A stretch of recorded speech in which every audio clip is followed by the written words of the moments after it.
Hello everyone, my name is Katie. I am the Introverted Reader, and today I'm finally doing this video. I'm gonna give you a book review on The Picture of Dorian Gray by Oscar Wilde, which was our March book club pick for the month of March, obviously. First of all, can we just talk about how gorgeous this book is? Okay, I have a little bit of to start off. I have a little bit of history with this book because I actually picked it up years ago and, read like a little bit of it.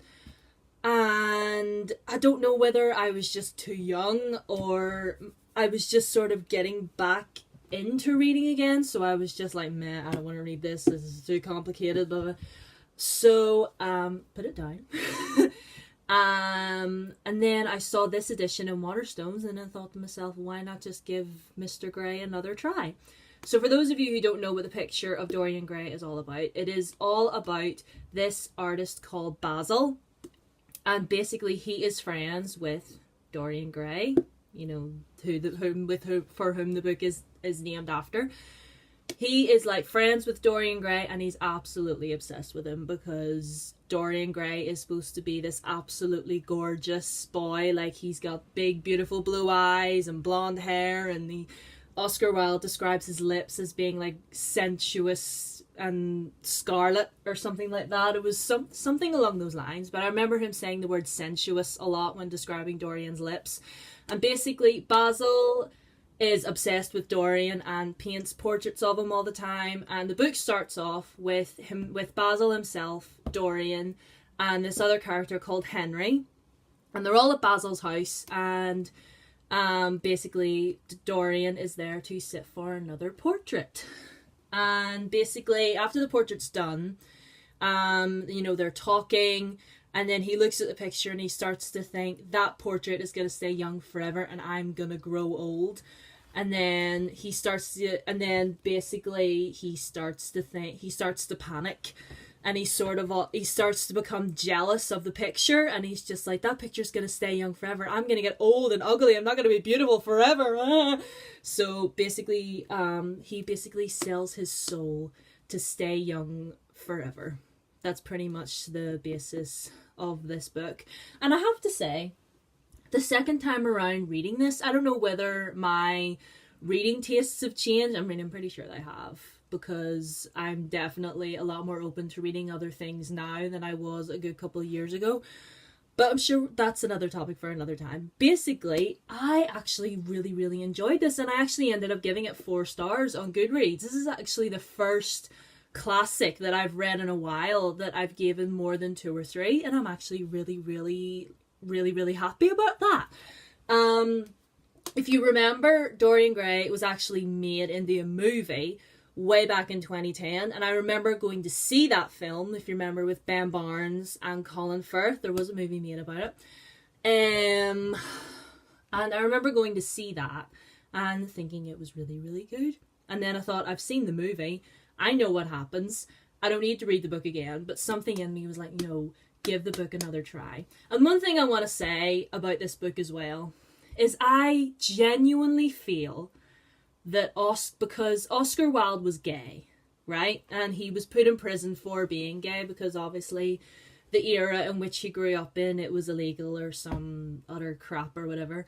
But anyway, reading this and seeing the interactions between Dorian, Henry and Basil, particularly Dorian and Henry, I'm just sitting there thinking, did Oscar Wilde have in his mind when he was putting this story together to have a romance between either one of them, like either between Dorian and Henry or between Basil and Dorian, or at least for one of them to have something for each other? Because I'm only saying Dorian and Henry because there's a scene in this where they're like sitting having dinner, and there's at this lady's house, and there's this bunch of other people there, and Henry is talking everybody's ears off because he was just that type of character. Anything that come out of that man's mouth, I was literally like, can you stop?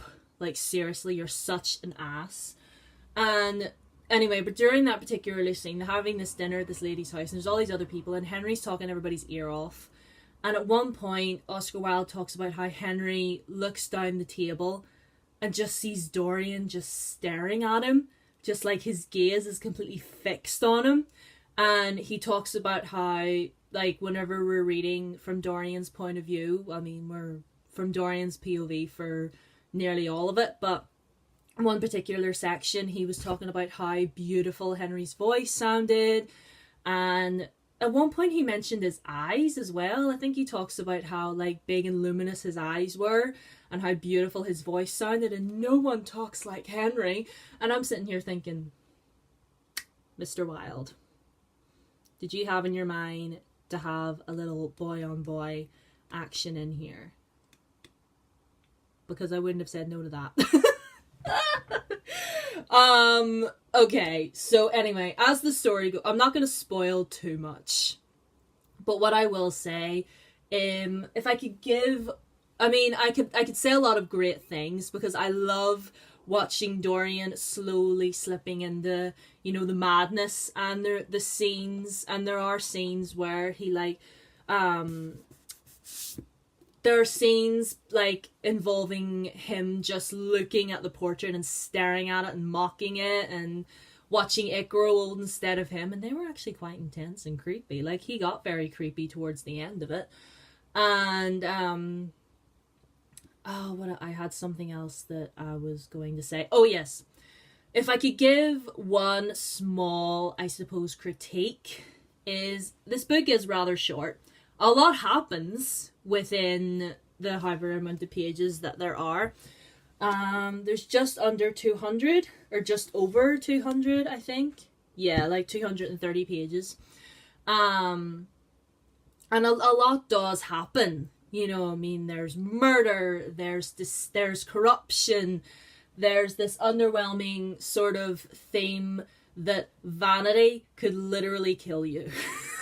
That's the message that I get from this book. Vanity could literally kill you, and the lust for that will literally only corrupt your soul and drive you mad. Like, that is basically the theme for in here. But as I was saying, if I could give one critique, I remember watching the movie, and, you know, after Dorian sort of sells his soul to his portrait, we have this sequence where we're seeing him, you know, going out partying and acting really wild and doing all these crazy things, and we don't really get that in here.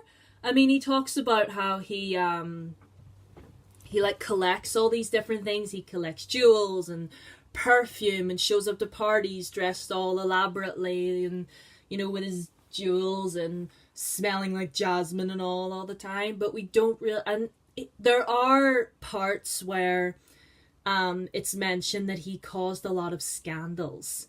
Like, he used to be friends with certain people, but then towards the end, like, Henry and Basil are both talking about how, you know, this person can't even show their face in society anymore because of you. Like, you did that. And they don't mention it. They just it's not mentioned what he did. They just give you sort of underline that he did something wrong. He's disgraced so many people. And I guess, in a way, I mean, at first, I was a little bit nosy, and I was just like, no, I want to know what he did. But then, I suppose, at the end of the day, you don't really need to know. Do you know what I mean? It's not really about what he did. It's more about the consequences of what happens after he did those things to those people, because he really caused a lot of mess. Like, you caused some stuff to go down, Mr. Grey. And Dorian as a character, I remember thinking this at the very beginning, overly glorified pretty boy with absolutely no sense. But I enjoyed the darkness of this book. I definitely enjoyed, you know, the whole, like, underlying of Dorian slowly going mad and just losing who he is in himself. And just the whole thing, it's just, and Henry Wotton is an asshat and needs to stop. And Basil, whenever I first met Basil, I was like, he is a small little precious being. But then now that I'm thinking about it, he was way too obsessed with Dorian. Like, he was upset. Like, he talks about, there's a scene in this book where he talks about how he worshipped Dorian all the time. Like, he just wanted to be near him. He just wanted to paint him all the time. And, like, he's definitely very, very possessive over Dorian. I'll give him that. You know, he's borderline obsessed. Like, but, like, towards the end, I feel like he sort of starts to seize the error of his ways, because it takes place over a lot of years. Like, this here is, like, more than, like, 20 or even, like, 30 years, because Dorian is supposed to be nearing 40 at one point and still looks 21. So, so I'd say it's supposed to be near on, like, 20, maybe even 30 years in this short amount of time. But I enjoyed the writing. I thought the writing was really good. It was very beautiful. It was very poetic. I definitely feel like I want to read more classics like this. I feel like I definitely enjoy the darker classics. Although I remember I've read Dracula, I didn't overly invite it. I might give Dracula another chance. I don't know. But Dorian Gray gets 4 out of 5 stars from me. I really enjoyed him, and I'm really glad that I gave this book another chance. And Oscar Wilde is Irish. Just, it's me heritage. Anyway, I've talked your ear off for long enough. I hope you enjoyed this review. Let me know if you've read Dorian Gray before, or even recommend some, like, other sort of dark, sort of gothic style classics for me to read, because I would definitely like to read more of them. Or just classics in general that you think that I should read.